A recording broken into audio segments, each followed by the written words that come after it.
Okay, so I've got the Meepo, so I've got the Meepo Mini 2S, and this is the 11-mile version, and I ordered the 22-mile battery pack from Meepo for it. So I just go with the name, with the brand, and it also came with a switch. And I don't know if the switch is required for this battery pack or not, but I'll go ahead and swap it out because what's it going to hurt, right? The switch has a couple of zip ties, and there's the switch itself. It's got a connector on it, so there's no soldering or anything. The battery itself has a connector here and a connector for the switch, I assume. So I didn't see any directions in the box, but I mean, how hard could it be? This is the battery side. So yeah, I took this thing to California and used it in the evenings on a business trip to just kind of get around and explore and stuff, and it proved its weight in gold. But yeah, I did run out of battery. I'm a heavier dude, and I don't get the full 11 miles. And I'm just using the skate tool that came with it. It's the right size, so might as well use it. I could probably use a drill and make it go faster, but I don't like using power tools on some things. All right, come on. All right.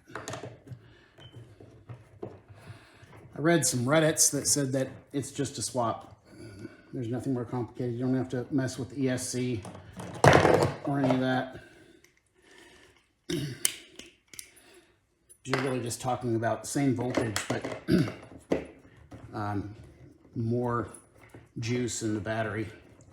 So you wouldn't need to swap anything out just for a longer endurance battery. If it was more voltage and more power or something, it might be different, but who wants more power since this thing does like 30? All right, one more screw or one more bolt, and I'll have it open. I was thinking, I saw some 3D prints for the battery cases. I was thinking you could 3D print a battery case and put the other one up on top of the deck, and that be parallel, so you're maintaining the voltage, just adding more duration. All right, so it came loose. Just tip it up slowly because I know there's wires. All right, let's go and disconnect the battery. It doesn't look like I need to do anything else there. I do see. All right, so there's the switch, and it's zip tied. That's what the zip tie is for.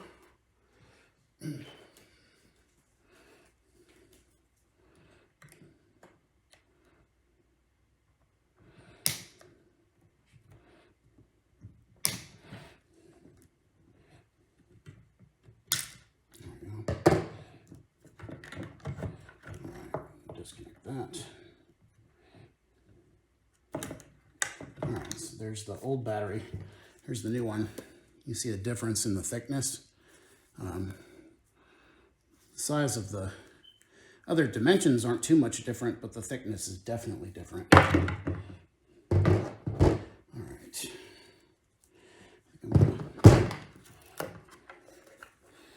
That switch is glued in with some of that white glue, that white plastic glue. Actually, that's not the switch, that's the charging port. Sorry. I don't see that there's much difference between the two, so instead of trying to pick all that glue out, I'm just going to leave it in and see what happens. All right, so see if it fits. Since people on Reddit said it did, that means it must be true, right? I'm starting to feel a little unsure though. Okay, so I see that there's 2 layers of foam on this side, and it's just about that short going in. So I'm going to go ahead and peel this one layer back.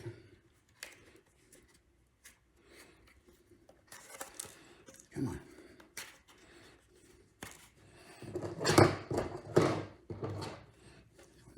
scissors to separate the two layers. That's a great sound.